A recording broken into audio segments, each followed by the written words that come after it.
Hello, I'm QnA and welcome back to QnA Saturday. This is a weekly series around on my channel to answer your questions that have been asked over the past week or so on the channel and also on the Twitter account at IBXToycat. If you want to ask questions, go follow it and you can see the things every week. But basically, this is where I respond to your questions because I like to have the back and forth and actually answer some of the questions that you have about the past week of videos and or anything else you want to ask. So hopefully you'll enjoy this week's QnA Saturday. You can like it if you do like it because it helps out the channel and lets know you do like the QnA Saturdays. But with that said, let's get straight into the very first question, which comes in from Ethan Kunst, who says, QnA, Toycat, don't you think that you should stream more battle minigame? Also, why don't you have all of the maps? So this is something I think we go straight into because a lot of people make the mistake of thinking the way to master Minecraft Console Edition, that's 360, PS3, old Xbox One, PS4, all these consoles, the way you master it is you get all the DLC and then you can play the most content. However, there's actually a few DLCs that in my opinion aren't worth having on there, and you might have your own opinions about which ones you like or dislike, but there's some simple things like if you have Map Pack 4 installed, then people will only ever vote for Tumble, so if you want to play not Tumble, then you've removed Map Pack 4. There's simple things like that that you can basically go through, and what I've done is I've removed Fallout because they appear at the top of the list and everyone always voted for it, and I like Fallout but not that much, and I think I also might have removed Christmas from there because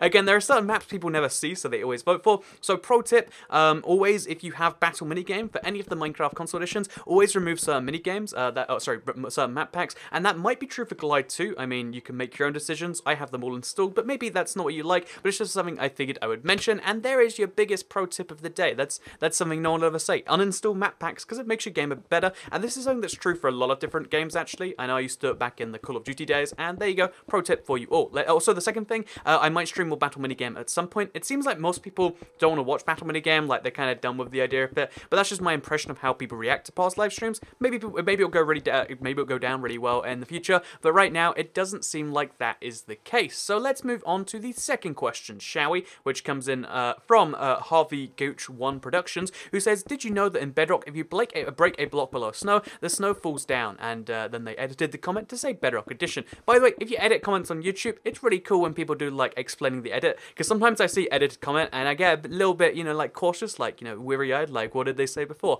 But basically, to answer your question, yes, I did actually know about that. I've shown it off in one of my far back videos from when Bedrock first came out, and it's one of the coolest exclusives in the game actually. There's quite a few exclusives like that. I made a whole video about them, but no, there's actually quite a few exclusives like that, and that's one of my, I feel like that's one of the best things about it, that there's so many random exclusives that you find from time to time. So I did know about it, and I know about a few of these things, and I'm looking for more exclusives, because I feel like there must be some that I'm still missing, so maybe you'll see a video on some more in the future. So with that said, let's move on to the third question, which comes in from Chub Plays, or C-Dub Plays. We'll just call you Chub Plays. I mean, it's close, right? Like C-Dub, Chub, but they say, QnA, what is your view on the microtransaction drama with DICE and EA's recent game, Star Wars Battlefront 2? Are you okay with it? Are you not okay with it? And what do you think about EA and free DLC seasons rather than season passes? So I should mention before any of this else that everyone on the internet's heard about the EA Star Wars Battlefront drama, but just in case you haven't, basically they charged full price for a game and then made microtransactions and made the microtransactions necessary to players like Darth Vader, Luke,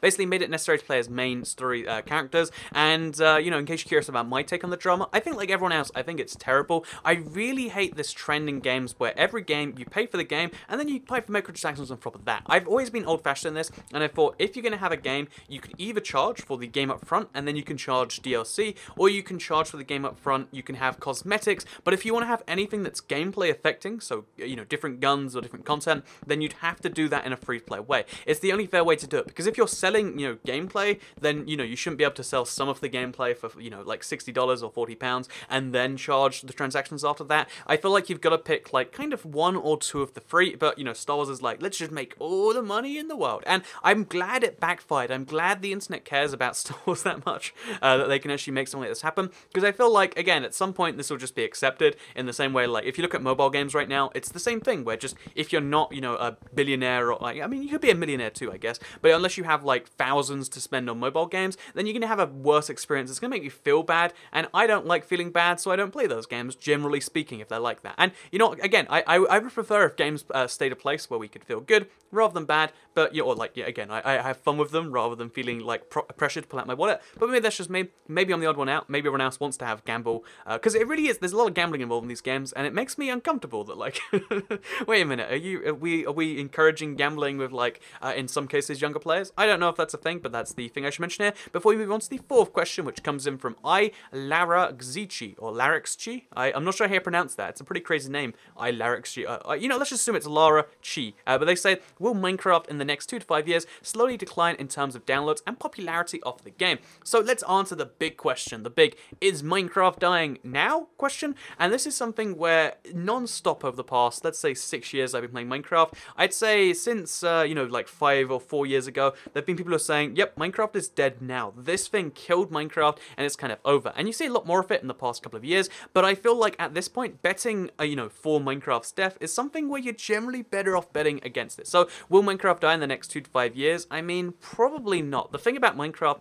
you got to bear in mind is it kind of is this timeless game where, unlike, you know, like again Star Wars, which is more relevant around Star Wars movies, unlike, you know, a Call of Duty game which is a yearly release, sometimes you just get the urge to go in and play Minecraft, or at least I do, and a lot of the friends I know like are still just like, oh yeah, I picked up Minecraft again recently, and I feel like Minecraft's strength is that, and if they keep you know, making new things to lure people back, then they will be able to do that. I think the only thing that could kill Minecraft at this point is if they go another year without updates. That 2014 I think was the year, it might be in 2015, but they went a whole year without updates and it killed the Java edition. And if they do the same for the Bedrock edition, or they do the same for the console edition, you know, the old one, like a full year of no updates, I think that's enough to kill it in terms of it will never go back to how big it was before. But I wouldn't be surprised at this point. Again, I'm not saying this will happen, I'm just saying I don't think it's going to die. In fact, I wouldn't be surprised if it actually ended up being bigger than ever before at some point in 2018, because I feel like they're making a lot of bad management decisions now. Presumably the management will change at some point, because again, it doesn't take a genius to look at numbers and see whatever,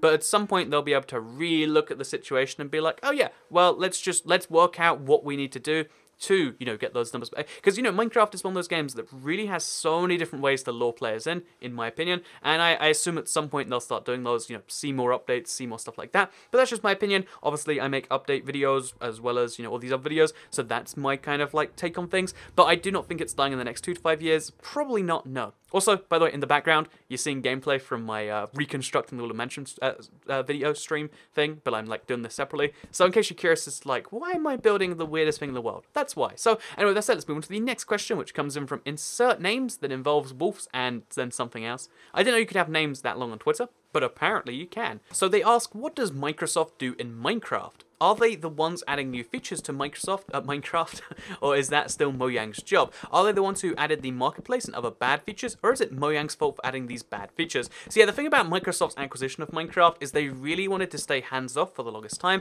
but it seems like this year they actually took a step in, you know, going hands-on for the first time. So the simple way to explain this is that there is a branch of Microsoft which does most of the Pocket Edition, or now Bedrock Edition, development, but the Mojang team still does most of the Java Edition development, and the 4J team still does most of the console edition development. However, because Microsoft owns Mojang and Microsoft has heavy like influence over 4J in some ways, that means that, you know, a lot of the business side decisions are made in collaboration with Microsoft or are implemented by Microsoft themselves. So, for instance, if they have to do a price rise because of currency conversions, that's not something Mojang really necessarily needs to do. They're an indie company, they make enough money. But as, you know, Microsoft, it's something that makes sense to adjust, like, you know, in 2 years, like if currencies go out of sync, they might need to change some pricing. That would be a Microsoft decision. Adding the store to the game, that would have been a Microsoft decision. Again, I feel like they had pretty noble intentions. They're like, let's, you know, we can make some money on microtransactions, but we can also make careers for people. So I feel like as far as who makes the bad decisions in the game, yeah, to some extent you can say Microsoft, but the truth is that there is just like a separate business running the business side that's running the gameplay side. So it's not that it's bad and good, it's just that there's business and gameplay. And in a way that's really good because it means the gameplay guys are usually 99% focused on just cool features. Like when Jeb makes a new mob, he doesn't need to be concerned about how that mob is going to sell as a plush. Think about mob B, the one that won the vote. That's going to make a terrible plush and it's not going to sell well in terms of that sort of stuff. And it's good that we can have a separation in that way, but it also means that sometimes they make decisions that aren't in talk to the community, and that's why stuff like, you know, the Better Together on Xbox just kind of came out because some executive clearly somewhere was just like, yeah, we'll just do it, you know, it's something business, and obviously there was no one who defended it internally. basically, until it came out. So yeah, that's my understanding of things. Obviously, I could be wrong. I'd love to understand better if I am wrong, but that is my understanding, and I think that's how things work. So with that said, let's move on to the fourth question, shall we? Which comes in, not the fourth question at all, it's like the sixth, which comes in from Chris Kitchell, who says, would you ever do a realm join series where you join different invites to realms on Bedrock? So this is one of my favorite things I used to do way back when it was just the Pocket Edition on Mobcrush streams, but I didn't sense that much anticipation for it. So maybe I'll do like one mega stream one time where I just join as many people's realms as possible, because I feel like that, you know, sometimes people are just like, Toycat, you should join people's worlds and stuff, and it's impossible to join everyone's world who subscribed to me or watches the videos. However, anyone who invites me to their realm, I feel like I might be able to try and get through not everyone, but like as many of them as I can in one mega live stream, and I think that'd be great for everyone who has a realm that wants me to see it, and also people who want to see all these different things, and again, we could get like something going on there. That's my opinion of it. But with that said, let's move on to the next question, which comes in from CreeperGirl318, who says, which version do you prefer? Console, Java, or Bedrock? So to answer your question, there isn't one ultimate edition of the game anymore. Like, I feel like for the longest time the Java edition was just ahead of the other ones, and it's like, well, that's where more features are, but I play console because I prefer console. But nowadays I feel like they're all level in terms of features, and it just comes down to what you really want from the game. PC has better like mods, but less mod support in the current updates.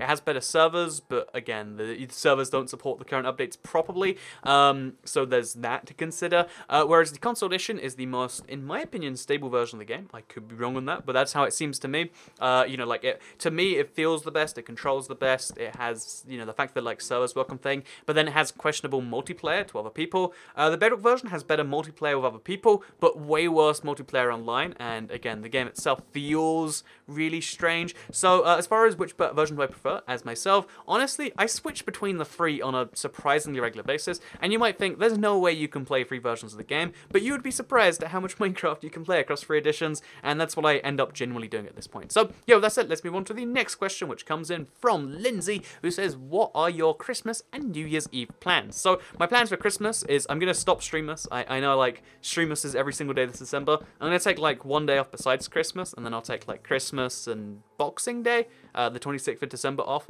and then, you know, that'll be, like, you know, 2 days of just, like, family time, go to a family, eat too much food, open presents, you know, the generic thing. I have, like, a fairly large extended family, and we meet up, like, every year, so that'll be nice in my opinion. And New Year's Eve plans is I usually go to London. Last year we had the whole milk vodka thing, and never again, but I'll be doing something cool in London, and yeah, I'm looking forward to New Year's Eve as well. So yeah, long story short, this December, the festive events are going to be great, except New Year's Day. That's not going to be great at all. So yeah, let's move on to the 9th question, which comes in from Alex Smith, and I really like this theory, so let me read it out to you, because he says, given Minecraft's accelerated timescale, is it possible that Steve is actually mining blocks at a reasonable place, and at a reasonable pace? So yeah, I really like this one, because a lot of theories that I hear about Minecraft are just like, well, that's terrible, that's just not true.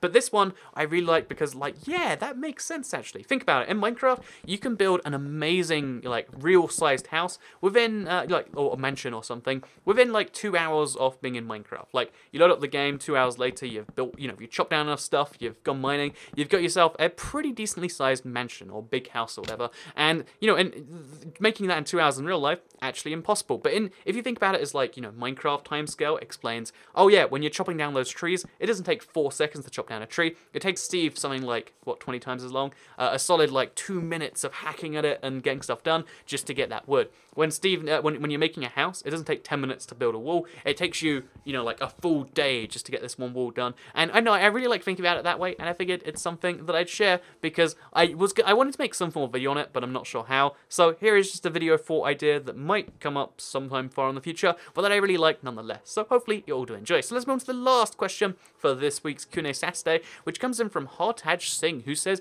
how long do you think Minecraft on PS3 and Xbox 360 will keep on getting updates? So the also estimate. So a lot of people seem to like the estimates I do for, like, release date stuff, because it's never too massively far off, because I actually base it in facts and stuff. So I figured if you have a 360 or a PS3 and you're scared, and I don't blame you if you are, here is the, you know, the best thing I can come up with right now. So again, bear in mind the Microsoft stuff from earlier, they have an interest to some extent to killing those versions, but they've said before many times, or at least 4J have said, and again, that when Microsoft were publishing and not developing the game, they said that they wanted to make the game last as long as it humanly can, until they hit a roadblock in the development. And I really feel feel like this means that the game will last for at least, minimum a year. I think 2018, we're going to see updates all the way towards the end of that. I think 2019 is where you might start to see things cut off. Not because, because you got to bear in mind is that as soon as one of the consoles stops, they might argue like we should just pull it for the other platform. So for instance, the PlayStation 3 end of life is probably going to be fairly soon. The PS4 was really successful. The 360 has many years left in it, but once the PS3 and then the PS Vita and then the Wii U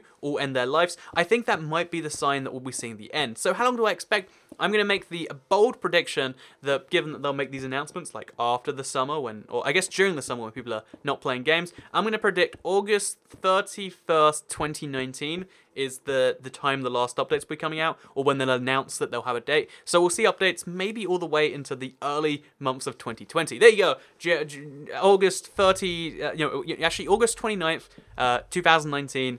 Put it in your calendars, and then it won't be too far from the truth. It won't be exactly right, but that's my exact prediction. So hopefully you'll enjoy this week's QnA Saturday. Like it if you did like it, because it helps out the channel. Let us know you do like these sorts of videos. Share it if you really liked it, and make sure you subscribe if you're not around here, not from around here, because then you'll see these videos and my terrible speaking daily on your homepage. Make sure if you are subscribed, you turn on notifications. That's how you make sure you see these videos at the top of your sub box, rather than like, oh yeah, well, I mean, if you want to hit subscription, scroll all the way down and then maybe they'll be there. Whereas if you turn on notifications, you'll see them on your homepage as well, which you might want to see if you want to make sure you see the latest and greatest in Minecraft news. But again, I'm telling you that every video because it's something important and a lot of you might not have done it yet. So thank you very much for watching. Hope you'll enjoy the video, because I'll see you all next time. Goodbye.